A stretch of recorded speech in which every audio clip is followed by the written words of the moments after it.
आई सबे एक कर्म के ऊपर कैसे भजन लिखल जाता राजकुमार साहेब। अरे कठिन कोटि कोई करी है उपाय कर्म गति है भैया मिटे न जाए कर्म गति है भैया मिटे न जाए बाबा मिटे न जाई हो मिटे न जाई कर्म गति है भैया मिटे न जाए कर्म गति है भैया मिटे न जाए।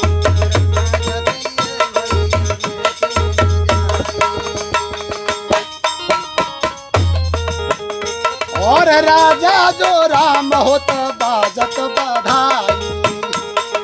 राजा जो राम होत बाजत बधाई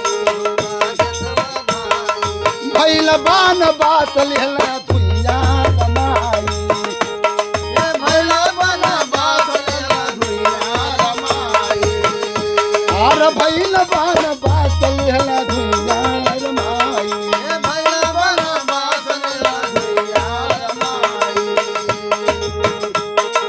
सीता के रावण ले गईला चोराई कर्म गति रे भैया मिटे न जाए कर्म गति रे भैया मिटे न जाए।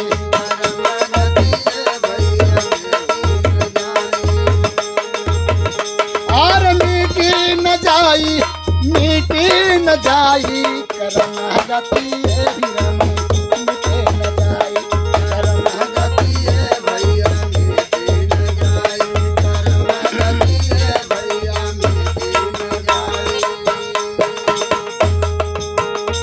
और मुंजा के बैरी लगे न अवेला हो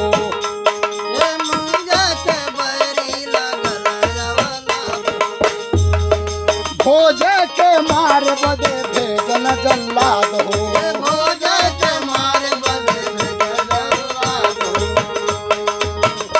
आर भोज के मार बदे भेजन जल्लाद हो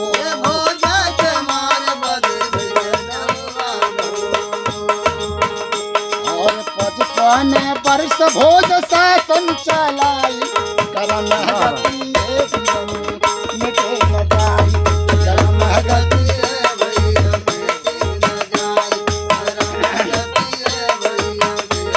बाबा कर्म गति है मिटे न जाए कर्म गति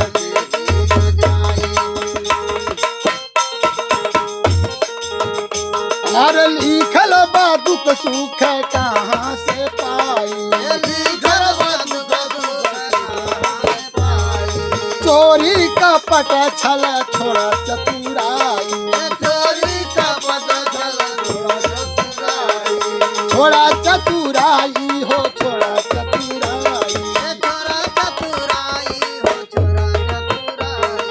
नहीं तो हार लेबा खुटिया चबाई कर्म गति रे हिरऊ मिटे न जाए कर्म गति रे भैया मिटे न जाए कर्म गति रे भैया मिटे न जाए। और मिटे न जाई मिटे न जाई कर्म गति रे बाबू मिटे न जाए कर्म गति रे भैया मिटे न जाए कर्म गति रे भाई मिटे न जाए।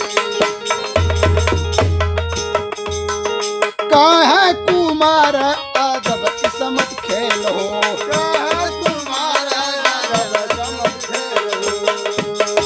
पंडित विद्वान कितना हो गई ना फेल हो